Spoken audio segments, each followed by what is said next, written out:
పుష్ప 2 మనం అనుకున్న మూవీ అయితే వచ్చేసింది భయ్య. ఈరోజు అయితే నేనైతే ఆల్రెడీ మూవీ అయితే చూసేసాను. చూస్తున్నారు కదా, మూవీలో అయితే నిజంగా మాస్ జాతరని అయితే చూపించారు భయ్య మన సుకుమార్ గారు. చెత్తకు కొట్టేశారు భయ్య. అసలు ఆ మూవీ అయితే నిజంగా అంటే మనం ఎక్స్పెక్ట్ చేసిన దానికంటే చాలా చాలా అంటే చాలా బాగుంది నిజంగా. మన అల్లు అర్జున్ గారు కూడా నిజంగా మూవీలో చాలా హార్డ్ వర్క్ చేశారని చెప్పుకోవాలి. నిజంగా బ్లడ్ పెట్టేశారు. యాక్చువల్గా మూవీ అంటే అందరు హీరోలు హార్డ్ వర్క్ చేస్తారు, కానీ ఈ మూవీలో మాత్రం అల్లు అర్జున్ గారు చేసిన హార్డ్ వర్క్ నిజంగా మూవీ స్టార్టింగ్ నుంచి ఎండింగ్ వరకు నాన్ స్టాప్ ఉంటుంది భయ్య. అసలు విజిల్స్ కానీ అసలు నాన్ స్టాప్ నువ్వే అరకుండా ఉండలేవు అనుకో. నెక్స్ట్ అది కాకుండా స్టోరీ అయితే మాత్రం చాలా యూనిక్గా అనిపించింది నాకు. నేనైతే ఆ మూవీ చూసినప్పుడు అలా ఆ ఊళ్ళో ఉండిపోయాను అనమాట, పుష్పరాజ్ ఊళ్ళో. నెక్స్ట్ భయ్య ఆ ఇంటర్వెల్ సీన్ ఇచ్చాడు. అసలు ఆ దోల నిజంగా దోల టైమింగ్లో ఇచ్చాడు. ఫస్ట్ హాఫ్ అయితే మొత్తం చాలా సూపర్గా ఉంది. నెక్స్ట్ అలాగే బాగా నచ్చింది ఏంటంటే కెమెరా వర్క్. కెమెరా వర్క్ అయితే మాత్రం మూవీకి చాలా అంటే చాలా యూనిక్గా ఉంది. నెక్స్ట్ అలాగే most of the shorts hand హెల్డ్గా తీశారు. చాలా అంటే చాలా బాగా అనిపించింది. చాలా బాగున్నాయి షార్ట్స్ కూడా. అలాగే మనకి మూవీలో చాలా సీన్స్ అయితే సింగిల్ షాట్లో తీశారనమాట. అలాగే మనకి ఈ మూవీలో వచ్చేసి ప్రతి షాట్కి ప్రతి ఫ్రేమ్కి కూడా ఒక మీనింగ్ అయితే ఉంటుంది. నెక్స్ట్ సీన్కి మధ్యలో ట్రాన్సాక్షన్ కూడా చాలా బాగా పెట్టారనమాట. అలాగే నెక్స్ట్ మనం సాంగ్స్ విషయానికి వస్తే ఫీలింగ్స్ అనే సాంగ్ తెలుసు కదా భయ్య, ఆల్రెడీ యూట్యూబ్లో అయితే రిలీజ్ అయింది కదా.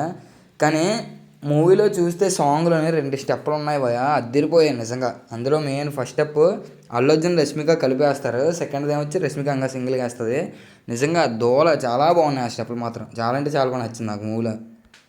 అండ్ అలాగే సూసేకి సాంగ్ ఉంటుంది కదా, ద బెస్ట్ సాంగ్ ప్లేస్మెంట్ అని చెప్పొచ్చు దాని గురించి అయితే మాత్రం. అలాగే ఆ సాంగ్కి ముందు ఒక సీన్ వస్తుంది భయ్య, నిజంగా సీన్ ఉంటుంది చాలా దూరంగా ఉంటుంది, సూపర్ అసలు నిజంగా. అలాగే రష్మికకి అయితే ఒక సాలిడ్ సీన్ అయితే పడింది. సో థియేటర్లో అయితే మొత్తం అందరూ గోల్ చేశారు చాలా గట్టిగా అరిసి. నెక్స్ట్ రష్మిక పర్ఫార్మెన్స్ కూడా చాలా బాగుంది, చాలా బాగా చేశారు. అంటే మన బన్నీ అన్నతో ఏం తక్కువ రాకుండా అయితే చాలా పోటీగా చేశారు. చాలా అంటే చాలా బాగా చేశారు. నెక్స్ట్ ఈ మూవీకి వచ్చేసి ఇద్దరు బ్యాక్గ్రౌండ్ కొట్టారు భయ్య. అందులో డిఎస్పి ఒకరు, ఇంకొకరు వచ్చేసి శ్యామ్ సిఎస్ అనమాట. శ్యామ్ సిఎస్ వచ్చేసి ఎడిషనల్ మ్యూజిక్ ఇచ్చారనమాట ఈ మూవీకి. నెక్స్ట్ బ్యాక్గ్రౌండ్ మ్యూజిక్ ఇవన్నీ అయితే బాగున్నాయి. అంటే కొన్ని సీన్స్లో చాలా బాగా ఇచ్చేసి అంతా బాగుంది. కానీ మన అల్లు అర్జున్ పర్ఫార్మెన్స్తో బ్యాక్గ్రౌండ్ మ్యూజిక్ని కాల్కులేట్ చేసుకుంటే అసలు అల్లు అర్జున్ గారు చాలా డామినేట్ చేశారు బ్యాక్గ్రౌండ్ మ్యూజిక్ని కూడా. సో ఇవైతే నాకు తెలిసినంత ఈ మూవీలో అయితే ఇవే పాజిటివ్స్ అనమాట. కొన్ని నెగిటివ్స్ మాట్లాడుకున్నాం ఇప్పుడు. నెగిటివ్స్లో ఫస్ట్ ఏంటంటే టూ మచ్ సినిమాటిక్ లిబర్టీ తీసుకున్నారు.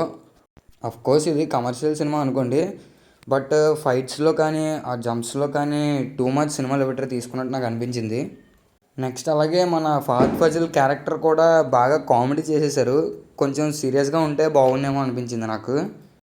యాక్చువల్గా పుష్ప 2 మూవీ అయితే ఎలా అనిపించిందంటే నాకైతే మాత్రం it is a good sequel అని చెప్తాను. నెక్స్ట్ యాక్చువల్లీ రూల్ ఎప్పుడు బాగుంటుంది, బట్ రైజ్ అంత గ్రేట్గా ఉండదు. కానీ మన సుకుమార్ గారు అతని రైటింగ్తో రైజ్లో కూడా గూస్ బంప్ మూమెంట్స్ క్రియేట్ చేశారు. మన అల్లు అర్జున్ గారి పెర్ఫార్మెన్స్ అయితే ఇంకా చెప్పక్కర్లేదు. నేనైతే ఆ మూవీ చూసినంతసేపు పుష్పరాజ్ ఓల్డ్లోకి అయితే వెళ్ళిపోయాను. ఇది మనం పుష్ప 2 మూవీకి ఇచ్చే రివ్యూ అయితే. ప్లీజ్ సబ్స్క్రైబ్ టీమ్ మనోడి సూర్య.